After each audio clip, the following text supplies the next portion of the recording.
everybody, welcome back to the channel. I Sushmit welcome you to the economics tutorial and this is the very first class of economics tutorial today. So, हमारी class 12 का first chapter है is about demand and demand curves, right? The very first chapter. So, आज मैं उसी के साथ आपकी पहली class begin करने वाली हूँ. So, let's get started. Okay. तो डिमांड, सबसे पहले डिमांड में हम पढ़ते हैं कि व्हाट इज डिमांड अबाउट. ठीक है, what is demand all about. Demand क्या होती है according to your textbook, आपकी टेक्स्ट बुक की डेफिनेशन के अकॉर्डिंग मैं बताऊं तो demand means the quantity of a commodity that an individual is willing to purchase at a particular period of time and at a particular price, right? At a particular period of time and at a particular price. तो ये है demand, right? Demand क्या है? Demand is basically हमारी desire. ठीक है, whatever we are willing to purchase. ठीक है, हम लोग क्या खरीदना चाहते हैं, लेकिन खरीदना चाहते हैं इज नॉट इनफ. ठीक है, उसके अकॉर्डिंगली उसके साथ साथ हमें क्या देखना होगा, उस चीज का प्राइस, उस पर्टिकुलर चीज का प्राइस भी देखना होगा एंड उस पर्टिकुलर टाइम पीरियड को भी जज करना होगा, राइट? फॉर एग्जाम्पल अगर हम जनरल एग्जाम्पल देखें तो हमारी डिजायर क्या होती है, व्हाट इज डिमांड बेसिकली. ठीक है, तो हम लोग मॉर्निंग में उठते हैं, वी आर ऑब्वियसली हंग्री, तो हम लोग क्या करते हैं, सबसे पहले हम लोग ब्रेकफास्ट लेते हैं. आफ्टर गेटिंग फ्रेशन अप हम लोग सबसे पहले वी टेक ब्रेकफास्ट. ठीक है, तो that is the demand of our body. ठीक है, तो मॉर्निंग का टाइम होता है ब्रेकफास्ट टाइम. उस टाइम पे हम लोग ऑब्वियसली वो चीजें नहीं खाते जो हम डिनर टाइम पे खाना चाहते हैं या डिनर टाइम पे हम यूजुअली खाते हैं.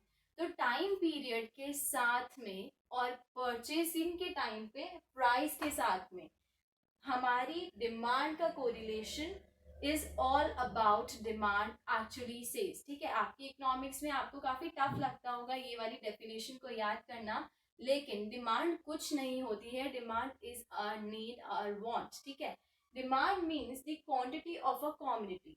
किसी भी कमोडिटी की कितनी क्वांटिटी मुझे इस पर्टिकुलर टाइम पीरियड पे चाहिए और उस क्वांटिटी को मैं कितने प्राइस पे खरीदूंगा. मान लीजिए आपको 5 रुपए में कोई चीज मिल रही है और वो उसका अमाउंट मिल रहा है आपको 10. ठीक है, उसके बाद वो चीज हो जाती है 10 रुपए की, तो क्या आप उसको 10 ही लोगे? नहीं, आप उसकी अमाउंट कम कर दोगे क्योंकि उसका प्राइस क्या हो गया है, वो बढ़ गया है. तो हम लोग अपने प्राइस के अकॉर्डिंगली, अपने पर्टिकुलर प्राइस के अकॉर्डिंगली और अपने पर्टिकुलर पीरियड ऑफ टाइम के अकॉर्डिंगली अपनी डिमांड जो होती है, हमारी डिमांड को सेटल करते हैं. ठीक है, तो हमारा ये सिंपल सा लॉजिक है कि डिमांड किसके अकॉर्डिंगली सेटल होगी. डिमांड होगी हमारे प्राइस और पर्टिकुलर टाइम पीरियड के अकॉर्डिंगली सेटल. ठीक है, तो डिमांड वाला लॉजिक हमारा क्लियर हो गया. डिमांड क्या होती है? डिमांड मीन्स द क्वांटिटी, किसी भी कमोडिटी की कितनी क्वांटिटी मुझे इस समय पे इतने प्राइस पे चाहिए, दैट इज सिंपली डिमांड. ठीक है, डिमांड का लॉजिक बस इतना सा होता है. अब हम देखते हैं कि कौन से ऐसे फैक्टर्स होते हैं जो डिमांड को इफेक्ट करते हैं. ठीक है, डिमांड को कुछ फैक्टर्स अफेक्ट भी तो करेंगे अदर देन प्राइस. प्राइस तो ऑब्वियसली करता है, टाइम पीरियड ऑब्वियसली करता है, उसके और इसके अलावा और कौन कौन से ऐसे फैक्टर्स होते हैं जो हमारी डिमांड को अफेक्ट करने आ जाते हैं. Let's check out. ठीक है,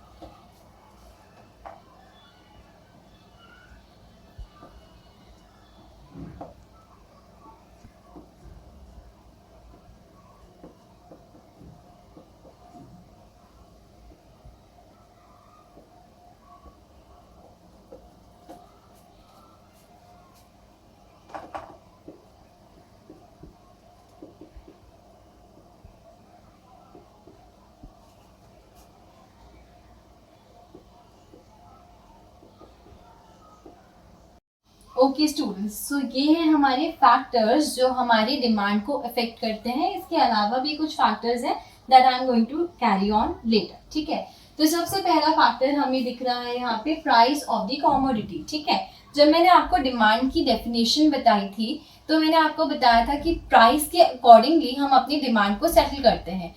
तो ये पहला फैक्टर है जो हमारी डिमांड को अफेक्ट कर रहा है, राइट। प्राइस जितना होगा उस हिसाब से ही हमारी डिमांड होगी, क्योंकि हम लोगों को क्या करना होता है, अपनी डिमांड को एडजस्ट करना होता है according to the market price, ठीक है।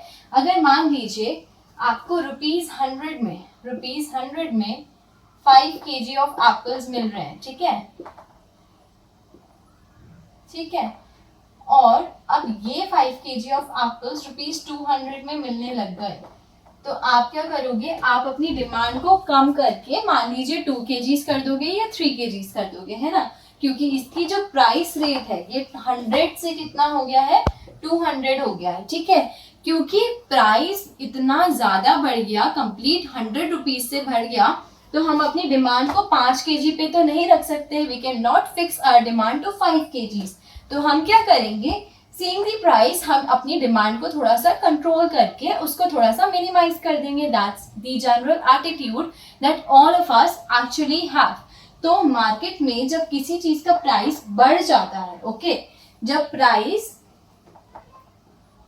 बढ़ जाता है तो हमारी डिमांड कम हो जाती है, ठीक है, और जब प्राइस हमारा कम हो जाता है तो हमारी डिमांड ऑटोमेटिकली राइज कर जाती है। मान लीजिए ₹200 की जगह ये ₹50 के हुए होते, तो हम क्या कहते हैं, हम 5 की जगह पे 10 kg खरीदेंगे, राइट।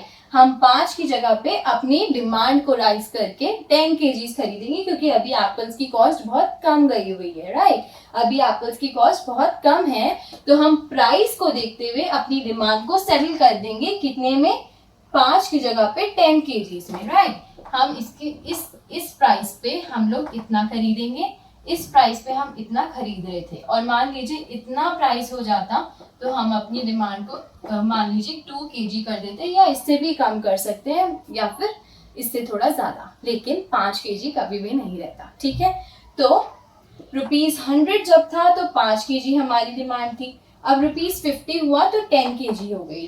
तो जब हमारा प्राइस कम हुआ तो डिमांड राइज हो गई, जब हमारा प्राइस बढ़ के 200 हो गया तो हमारी जो डिमांड थी वो कम हो गई, क्या हो गई, कम हो गई, 2 kg हो गई, ठीक है। तो हम इससे जज कर सकते हैं कि प्राइस एक बहुत इंपॉर्टेंट फैक्टर है जो हम डिमांड, जिसके बेसिस पे हम अपनी डिमांड को रखते हैं, ठीक है। तो अब हम देखते हैं हमारा नेक्स्ट फैक्टर जो हमारी डिमांड को इफेक्ट करता है। Let's check out the next factor, ठीक है, चेंजेस इन कंज्यूमर्स इनकम, ठीक है। अब मान लीजिए आज मेरी इनकम है ₹5000, ठीक है, आज मेरी इनकम है ₹5000, तो मैं अपना एक्सपेंडिचर भी उतने में ही करूंगी, है ना। एक सिंपल सा लॉजिक है, अगर मैं कमाती 5000 हूँ तो क्या मैं 10,000 का एक्सपेंडिचर कर सकती हूँ? Obviously not. तो हमें अपनी इनकम को देखते हुए अपने एक्सपेंडिचर करना होता है, और एक्सपेंडिचर किस चीज पे करते हैं, जिस चीज की हमें डिमांड होती है। सिंपल, जो भी चीज हम लोग खरीदेंगे उसी पे तो एक्सपेंडिचर करेंगे, ठीक है। तो कंज्यूमर की जब इनकम, ठीक है, जब कंज्यूमर की इनकम राइज होती है तो उसकी डिमांड जो होती है वो भी राइज कर जाती है, ठीक है। ये एक नॉर्मल सा बेसिक है, ये वाला जो पार्ट है मैं इसको आपको नेक्स्ट उसमें समझाती हूँ, ठीक है।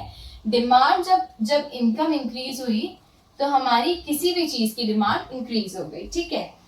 लेकिन जब इनकम कम हो गई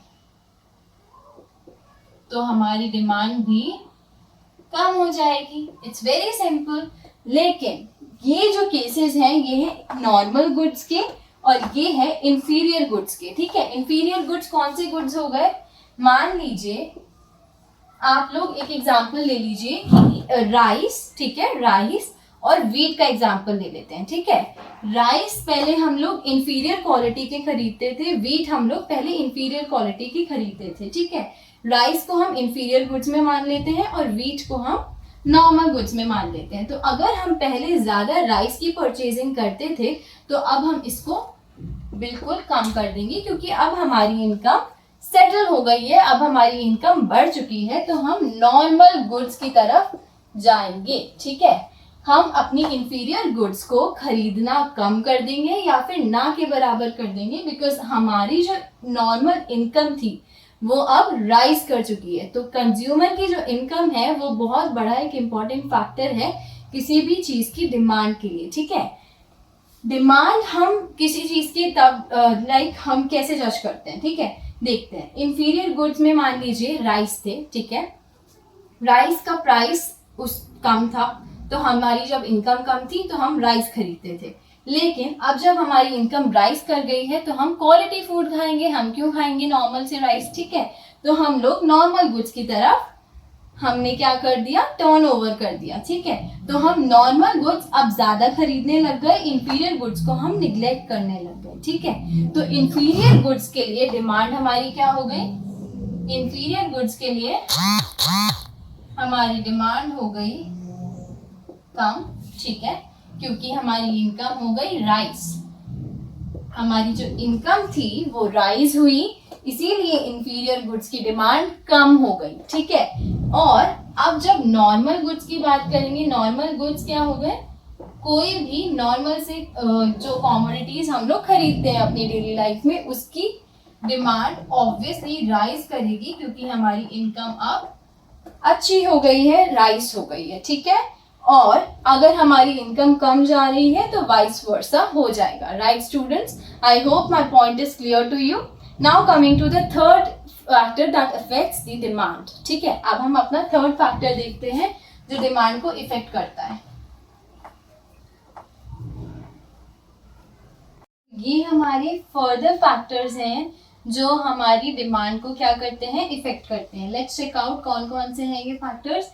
changes in taste of consumers, changes in the price of related goods, and last is expectation of future prices, ठीक है। तो वन बाय वन मैं इनको आपको एक्सप्लेन कर देती हूँ, ठीक है। Changes in taste of consumer, consumer के टेस्ट और प्रेफरेंसेस की चेंजेस, ठीक है। मान लीजिए कल तक किसी और चीज का फैशन था, कोई और चीज ट्रेंडिंग थी, लेकिन आज उसका ट्रेंड उतना नहीं है, तो जनरेशन क्या करेगी, अब जो चीज ट्रेंडिंग है उसी को खरीदेगी। हम लोग पुरानी चीजें तो नहीं खरीदते हैं जो चीजें पहले ट्रेंड में थी, ठीक है। तो जनरेशन जो आजकल के यंगस्टर्स हैं वो तो ऑब्वियसली अगर उनका बस चले तो वो फ्यूचर ट्रेंडिंग चीजों में चले जाएं और उनको खरीद लें, राइट। तो अभी हम इसको ऐसे जज कर लेते हैं, जैसे मान लीजिए कोई भी चीज आउटडेटेड हो जाती है, ठीक है, किसी भी चीज का पैटर्न आउटडेटेड हो जाता है। जैसे हम देखते हैं ना पुराने हीरोज और हीरोइंस किस तरह के कपड़े पहनते थे, लेकिन आज क्या हम में से कोई, हमारी सोसाइटी में से कोई, या फिर हमारे टीवी पे इडियट बॉक्स पे कोई भी उस तरह के कपड़े नहीं पहनता है। लेकिन at that time it used to be the fashion, ठीक है, it was trending and it was really impressive towards everybody. लेकिन आज की डेट में वो चीज़ें उतनी ज़्यादा ट्रेंडिंग नहीं रही, इसीलिए आज की डेट में उसको आउटडेटेड कहा जाता है। तो जब हमने उन चीज़ों को छोड़ दिया तो हम किसी भी कॉमोडिटी जो भी चीज़ें पुरानी हो चुकी हैं उनको हम नहीं खरीदते हैं, तो उनकी डिमांड क्या हो जाती है, कम हो जाती है, ठीक है। तो डिमांड फॉर दोज कॉमोडिटीज क्या हो जाती हैं, बिल्कुल कम हो जाती हैं। तो अब हम कौन सी चीज़ें खरीदते हैं, जो चीज़ ट्रेंड में होती है चिल्ड्रन, हम लोग वही चीज़ें खरीदते हैं, ठीक है। तो हमारी डिमांड एक और फैक्टर की वजह से चेंज हो सकती है किसी भी चीज़ की टुवर्ड्स, वो होती है changes in taste of consumer या फिर प्रेफरेंसेस ऑफ कंज्यूमर। मान लीजिए किसी कंज्यूमर का ये चीज़ जैसे होता है ना, आजकल क्या होता है कि ये चीज़ किसी भी सोशल मीडिया साइट पे पॉपुलर हो गई, ठीक है, तो वो सब लोग खरीदने चले जाते हैं। हमारी सोसाइटी की अब ये हैबिट बन गई है, किसी भी एक हीरो को या किसी भी हीरोइन को किसी कॉस्ट्यूम में देख लिया तो वो चीज़ें खरीदने लग जाते हैं। तो वो क्या बन जाता है, एक हमारा ट्रेंड बन जाता है एंड दोज ट्रेंडिंग चीज़ें फ्लो के साथ लोग खरीदने लगते हैं, तो वो चीज़ें पॉपुलर होने लगती हैं। इसीलिए change in taste and preferences of consumer ये एक फैक्टर है बहुत बड़ा कि हमारी डिमांड उसी के अकॉर्डिंगली सेटल हो जाएगी जो हमारे चेंजेस होंगे हमारे प्रेफरेंसेस में, हमारे टेस्ट में और हमारे ट्रेंड में, ठीक है। तो ये एक सिंपल सा फैक्टर था जो हम अपनी डेली लाइफ से समझ सकते हैं, ठीक है। Now coming to the next factor, changes in the price of related goods. अब रिलेटेड गुड्स कौन कौन सी गुड्स होती हैं, let's check out. Complementary goods and substitute goods, ठीक है। दो गुड्स आती हैं रिलेटेड गुड्स के अंदर, ठीक है, कॉम्प्लीमेंट्री एंड सब्स्टिट्यूट। अब हम देखते हैं कॉम्प्लीमेंट्री गुड्स कौन सी होती हैं। कॉम्प्लीमेंट्री वर्ड ही हमें सजेस्ट कर रहा है, कॉम्प्लीमेंट देती हैं जो एक दूसरे को, ठीक है, एक दूसरे के बिना इनकम्प्लीट हैं ये दोनों चीजें, वो होती हैं हमारी कॉम्प्लीमेंट्री गुड्स। मान लीजिए गाड़ी खड़ी है नीचे लेकिन उसमें पेट्रोल नहीं है, तो चला पाओगे उसे? Not possible, right. काश पॉसिबल होता, पेट्रोल के रेट्स बहुत ज्यादा हाई जा रहे हैं, है ना। तो कॉम्प्लीमेंट्री गुड्स वो गुड्स होती हैं जो एक दूसरे के बिना इनकम्प्लीट होती हैं। इनकम्प्लीट इन द सेंस एक नहीं है तो दूसरा इनकम्प्लीट है, उसके बिना दूसरा वर्कआउट नहीं कर सकता। मान लीजिए ये मेरे पास मेरा मार्कर है, ठीक है, ये मेरे पास मेरा मार्कर है लेकिन लिखने के लिए व्हाइट बोर्ड नहीं है, ठीक है, व्हाइट बोर्ड है लेकिन मार्कर नहीं है, तो इन दोनों में से किसी भी चीज का यूज नहीं है एक दूसरे के बगैर। वैसे ही कार और पेट्रोल का एग्जाम्पल ले सकते हैं, ब्रेड और बटर का एग्जाम्पल ले सकते हैं, ब्रेड और जाम का एग्जाम्पल ले सकते हैं। आई नो अब बहुत सारी चीजें आपके मन में आएंगी कि मैम चीज यूज कर लेंगे, ये यूज कर लेंगे, ठीक है। टेकिंग ऑल दो चीजें ऑल टुगेदर वो एक दूसरे को कॉम्प्लीमेंट करती है, ठीक है, चीज, बटर, ब्रेड, एवरीथिंग, ठीक है। सबसे बेस्ट एग्जाम्पल है कार और पेट्रोल का एग्जाम्पल, उसके थ्रू समझोगे तो वो आप कभी नहीं भूलोगे। लेकिन हम सब लोग इमेजिन कर रहे हैं कि मैम पेट्रोल के रेट्स इतने हाई जा रहे हैं, गाड़ी तो काम नहीं ला सकते बिना पेट्रोल के, राइट। सो कॉम्प्लीमेंट्री गुड्स वो चीज़ें होती हैं जो एक दूसरे को कॉम्प्लीमेंट करती हैं, एक दूसरे के बिना इनकम्प्लीट होती हैं। Now coming to substitute goods, ठीक है। सब्स्टिट्यूट गुड्स क्या होते हैं? सब्स्टिट्यूट गुड्स वो गुड्स होते हैं, सब्स्टिट्यूट का मतलब क्या होता है? सब्स्टिट्यूट का मतलब क्या होता है? सब्स्टिट्यूट वो चीज़ होती है, मान लीजिए ये चीज़ नहीं है, ठीक है, ये चीज़ मेरे काम की नहीं है, लेकिन इसके जैसी दूसरी चीज़ मेरे काम की है, ठीक है, उसके रेट्स भी मुझे सही लगे और ये वो मेरी सेम नीड पूरी करी है जो ये चीज़ मेरी पूरी करती थी, तो मैं उस चीज़ को खरीदूंगी, ठीक है। इसका एक बहुत ही नॉर्मल सा एग्जाम्पल है, हम अपनी डेली लाइफ में भी देखते हैं, ब्लैक कोक्स, ठीक है, कोका कोला, ठीक है, एंड पेप्सी, ये दोनों क्या है? एक दूसरे के सब्स्टिट्यूट्स हैं। दोनों का फ्लेवर, दोनों के प्राइसेस, दोनों की पैकेजिंग ऑलमोस्ट सेम होती है, सिर्फ किस चीज़ का फ़र्क है? एक ब्रांड का, ठीक है। तो इसको हम एक दूसरे का सब्स्टिट्यूट मान के चल सकते हैं। अगर पेप्सी नहीं मिली, मम्मा जब आपको मार्केट भेजती हैं, कोई गेस्ट आया आपके घर पे या फिर इन केस नॉर्मली भी, तो मम्मी क्या कहती हैं? शॉप में अगर पेप्सी नहीं मिली तो बेटा कोक ले आना, होता है ना ऐसा, बेटा पेप्सी नहीं मिली तो कोक ले आना, कोक नहीं मिली तो पेप्सी ले आना, ठीक है। तो ये दोनों एक दूसरे के सब्स्टिट्यूट गुड्स हैं, ये नहीं मिला तो ये चलेगा, ये नहीं मिला तो दूसरा चलेगा, ठीक है। लेकिन सब्स्टिट्यूट गुड्स की प्राइस हमारी डिमांड को कैसे इफेक्ट करती है और कॉम्प्लीमेंट्री गुड्स की प्राइस हमारी डिमांड को कैसे इफेक्ट करती है, अब मैं आपको बताऊंगी, ठीक है। Let's check out. Complementary goods की हमारी जो वो होती है प्राइस हमारी डिमांड को कैसे इफेक्ट करती है, लेट्स चेक आउट, ठीक है।